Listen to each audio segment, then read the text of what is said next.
Good afternoon गाबा sir, बताइए इस समय की कॉल देन बाय या sell? Bye bye, good afternoon to you. और स्टॉक जो मैंने चुना है इस वक्त बहुत ही एग्रेसिव कॉल है, वो है HUL। अपमूव मिलना है तो यहीं से मूव है। काफी गिरावट देखी है हमने, लगता है यहाँ से एक अपमूव मिलना चाहिए। ट्रेड कर रहा है HUL 2565। मेरे ख्याल से स्टॉप होगा 2560 का। बस अपसाइड करेगी 2600 या 2 दिन में पॉसिबल, आज कल में। Yes, HUL। Well by side का ट्रेड 2600 के लिए तैयार हो रहा है काउंटर। 0.75% के गेन्स अब यहाँ पर एक पिकअप आता हुआ दिखाई दे सकता है। मानस, आफ्टरनून आपका ट्रेड। गुड आफ्टरनून हर्षिता जी। तो देखिए, पीएफसी आरईसी दोनों बहुत ही बढ़िया कर रहे हैं। आरईसी में तो ऑलरेडी हमने मूव देख लिया, लेकिन अब मैं समझता हूँ कि शायद एक पीएफसी में भी एक शार्प अप मूव देखने को मिल सकता है, क्योंकि एक ब्रेकआउट ऑलरेडी हमने देख लिया है। 265 रुपए के ऊपर का ब्रेकआउट है। 4-5 दिनों के कंसोलिडेशन के बाद हमें वॉल्यूम्स के साथ ब्रेकआउट देखने को मिला है। तो करंट लेवल्स पे पीएफसी में खरीदारी करने की राय रहेगी। 262 रुपए के स्टॉप लॉस से 277 के टारगेट सेट करेंगे। दोनों ही कैश लेवल्स है। ऑप्शन में ट्रेड लेना होगा तो 270 वाला कॉल ऑप्शन लिया जा सकता है। 8 रुपए 90 पैसे के आसपास ट्रेड हो रहा है। 6 रुपए 30 पैसे के स्टॉप लॉस से आप इस ऑप्शन में खरीदारी कर सकते हैं और 15 रुपए के टारगेट सेट करिए। ओके, 2 कॉल्स हो गई। तीसरी कॉल्स लूँ उसके पहले जो अभी अनुज ने उल्लेख किया, बैंक निफ्टी डे लो और SBI इस वक्त डे लो पर, फ्रेश इंट्राडे लो। और ये मैं अपडेट इसलिए दे रहा हूँ क्योंकि SBI now is eight almost at its 200 day exponential average. इसका 564 रुपये जो है वो 200 डे एक्सपोनेंशियल एवरेज है, जो रिविजिट कर रहा है ये 26 जून के बाद। राजेश जी, एक हल्का सा अपना चार्ट व्यू दीजिएगा SBI पर और आपका कन्विक्शन ट्रेड। वीरेन जी, देखिए एसबीआई में स्ट्रक्चर डेफिनेटली वीक है, but at the same time हमें ये भी देखना है कि इसमें जो करेक्शन शुरू हुआ है वो है 630 के लेवल से, 625 630। तो आई थिंक ये फिलहाल तो इट इज, आप बोल सकते हैं कि ये अपनी 200 डीएमए को अप्रोच कर रहा है करीबन 560 565 की ट्रेजेक्ट्री में। तो करंट लेवल से देखिए 10 रुपए का यहाँ पे एक फॉल अभी भी ड्यू है। लेकिन मुझे लगता है जिन्होंने एग्जिस्टिंग शॉर्ट किया उनके लिए ठीक है, लेकिन जो फ्रेश शॉर्ट करना है उनके लिए थोड़ा सा ये डिफिकल्ट लेवल होगा। तो मैं इसको शॉर्ट के लिए तो फिलहाल तो अवॉइड करूंगा। प्रोबेबली मुझे लगता है ये इस लेवल के आसपास, ये जो पूरा पहला one leg of correction that will be over between this level. तो एसबीआई पे देखिए मेरा व्यू थोड़ा सा कॉन्ट्रा है, मैं वेट करूंगा। मुझे लगता है इस लेवल के आसपास ये सेटल होगा। देखिए मेरा जो कॉल रहेगा वो रहेगा परसिस्टेंट पे। आईटी पे मैं बुलिश हूँ, मुझे लगता है आईटी में यहाँ पे मूव मिलेगा।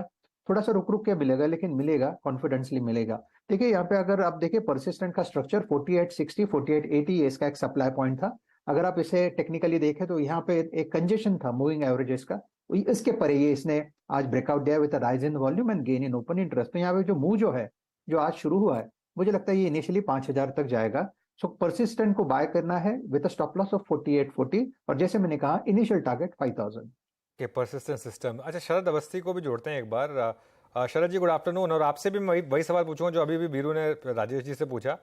अब स्टेट बैंक ऑफ इंडिया के इन्वेस्टर्स क्या करें, और अगर आपको लेना है तो क्या आप सही लेवल आ गया है, और उसके बाद आप आएंगे आपकी स्टॉक कॉल पर।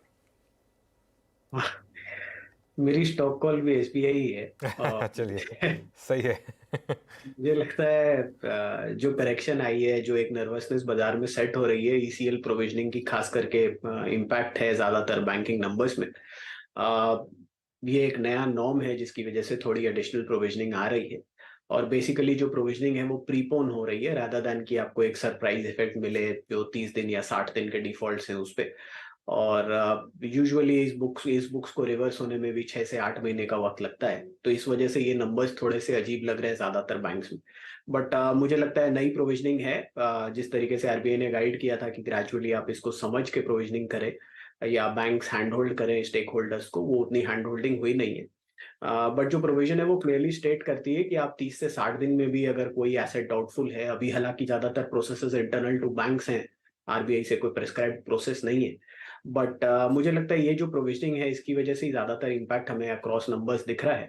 और यूजुअली ऐसे नंबर्स को रिवर्स होने में 3 से 6 महीने एटलीस्ट लगेंगे, जिसके पहले वो नॉर्मल स्टेज 1 एसेट में आ सके। ज्यादातर इम्पैक्ट इसका है। इसके अलावा मुझे नहीं लगता कि एनपीए के लेवल पे कोई भी बड़ा इम्पैक्ट आएगा। Q1 जनरली थोड़ा स्लो होता है, इस क्वार्टर फिर भी हमें काफी अच्छी इंप्रूवमेंट देखने मिली है, खास करके ट्रेजरी बुक्स में जो रिवर्सल है पिछले साल की जून तिमाही के नतीजों के कंपैरिजन में, उस वजह से ज्यादा इंटरेस्ट है। तो मुझे लगता है कि एसबीआई एक डिसेंट बेट है इन वैल्यूएशंस पे। और आने वाले साल 1.5 साल में मैं ये उम्मीद कर रहा हूँ कि ज्यादातर पब्लिक सेक्टर बैंक्स, खास करके फ्रंट लाइन एसबीआई, बीओबी, इनके जो प्राइस टू बुक मल्टीपल्स हैं वहाँ एक स्ट्रॉन्ग री-रेटिंग होनी चाहिए।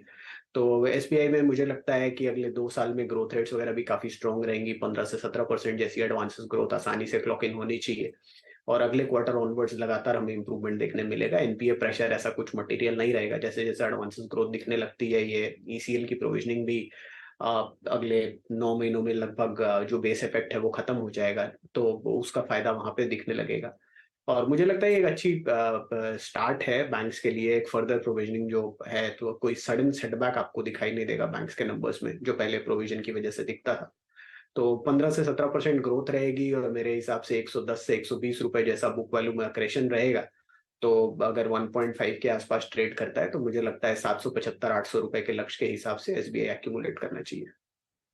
तो एसबीआई एक्यूमुलेट करने के लिए एक अपॉर्चुनिटी आपके लिए। आज स्टॉक 1% नीचे है, तो डिप्स पर खरीदारी वाला